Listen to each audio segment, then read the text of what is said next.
Ketua Dewan Suro Partai Bulan Bintang, Yusril Iza Mahendra, adalah salah satu tokoh yang dikait-kaitkan dengan konvensi calon presiden Partai Demokrat. Yusril sendiri mengatakan, dengan membuka pintu konvensi bagi tokoh yang tidak berada dalam lingkar dalam Partai Demokrat, hal ini merupakan perbaikan dalam aturan konvensi. Walaupun menurut Yusril, masih ada syarat-syarat yang memberatkan bagi peserta konvensi calon presiden Demokrat yang berasal dari luar partai pemenang pemilu 2009 ini.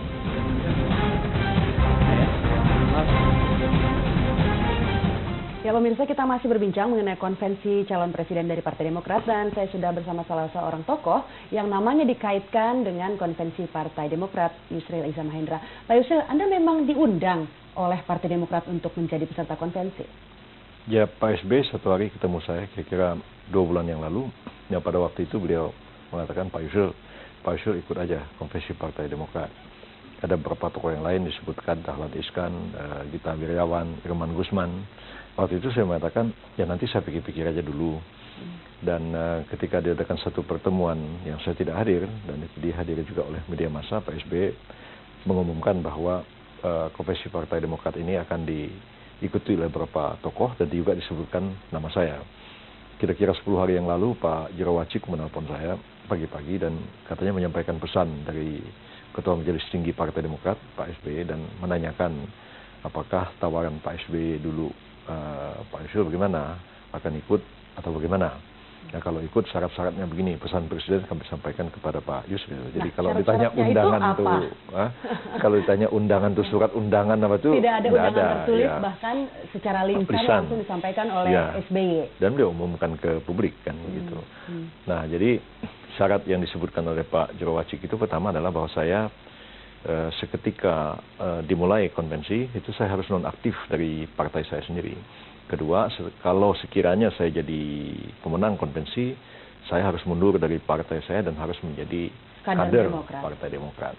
Jadi saya bilang, wah kalau begitu berat Pak, baiklah saya diskusikan dulu dengan teman-teman. Dan itu sejak itu berkembang terus sampai sekarang. Poin yang mana yang Anda rasa berat? Nonaktif dari partai atau kemudian nanti loncat ke Demokrat jika memenangi konvensi? Dua-duanya, karena nonaktif dari partai kan konvensi akan dimulai 1 September sampai menjelang pemilu. Kalau saya nonaktif dari partai saya itu kan sama aja dengan gembosi partai saya namanya kan. Menang aja belum tentu, partainya sudah gembos. Pertama. Kedua, kalau saya harus berhenti dari partai itu agak berat karena saya pendiri partai ini. Saya pernah jadi ketua umum dan saya pernah sekarang masih menjabat sebagai ketua majelis syuro. Jadi bagi saya itu sangat berat dan bagi dalam analisis saya kalau syaratnya seperti itu, maka kemungkinan besar tokoh-tokoh dari partai lain itu tidak ada yang bersedia ikut konvensi Partai Demokrat. Dengan syarat-syarat seperti itu? Dengan syarat-syarat seperti Anda melihat tawaran dari Demokrat terhadap Anda dan sejumlah tokoh lain itu cukup serius, khususnya untuk Anda Pak Yusril, dengan syarat-syarat yang diajukan? Ya memang serius. Serius bahwa mereka ingin supaya konvensinya itu mendapat perhatian publik dan diikuti oleh politisi dari partai-partai lain. Tapi kalau seperti ini, syarat-syarat yang ditetapkan seperti itu, kecil kemungkinannya tokoh-tokoh partai lain akan ikut, sehingga akhirnya konvensi itu hanya akan diikuti oleh internal Partai Demokrat dan tokoh-tokoh yang selama ini non-partai, tapi sudah menjadi satelit Pak SBY dan Partai Demokrat, seperti Pak Irman Gusman ataupun Pak Dahlan Iskan atau Pak Gita Wirjawan.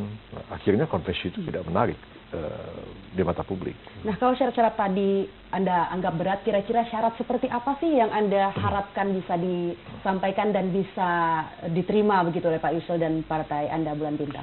Ya, kalau saya sih menyarankan ya sesuai dengan namanya Partai Demokrat ya bertindaklah sebagai Demokrat. Ya, artinya yang kita cari sekarang adalah kandidat presiden, bukan mau mencari kader Partai Demokrat. Kalau mau mencari kader Partai Demokrat, saya sudah kasih 2 orang. Amir Samsudin sama Saan Mustafa itu orang PBB dulunya. Jadi sebenarnya mereka mau cari apa? Kalau mau mencari kandidat presiden, kita carilah negarawan yang menjadi tokoh bangsa. Bahkan kalau perlu presiden itu berada di atas semua golongan. Tidak menjadi anggota partai politik tertentu lagi. Kalau saya memang keinginan saya begitu. Begitu terpilih menjadi presiden, Presiden itu harus melepaskan dirinya dari partai dan dia menjadi tokoh di atas semua golongan. Jadi kenapa harus dikaitkan dengan Partai Demokrat sendiri? Bahwa misalnya saya tetap PBB, Demokrat mencalonkan konvensi dan saya misalnya siapa tahu saya menang, ya. Karena apa salahnya Demokrat dan PBB bersama-sama mencalonkan saya? Kan lebih fair.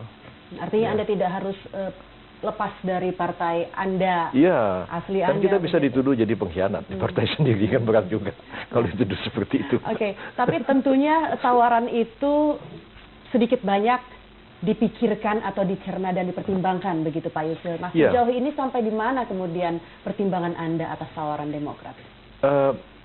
Demokrat sendiri sampai hari ini itu belum satu pendapat. Ya, beberapa hari yang lalu ada statement dari Sultan Batugana yang mengatakan Yusril ikut aja. Tidak harus menjadi kader Partai Demokrat. Dan tidak harus mundur atau nonaktif. Tidak harus mundur. Dan tadi malam saya ketemu Max Sekopua dan mengatakan itu Pak Yusril memang masih jadi bahan diskusi internal Partai Demokrat. Jadi apa yang saya sampaikan itu menjadi masukan juga bagi mereka. Apalagi istilahnya itu masuk Demokrat menjadi kader. Kader itu pengertiannya apa? Ingat misalnya pengalamannya Pak Wiranto tahun 2004 ikut konvensi Partai Golkar. Sebenarnya yang digadang-gadang Golkar sebagai terpilih itu Pak Akbar Tanjung, Ketua Umum Golkar pada waktu itu. Tapi ternyata yang menang konvensi itu Wiranto. Dan ketika Wiranto dicalonkan, Golkar itu mendukung hanya setengah hati. Akhirnya Pak Wiranto kalah pada putaran pertama. Nah, kenapa Pak Wiranto mengalami nasib seperti itu? Karena dia tidak punya power di partai.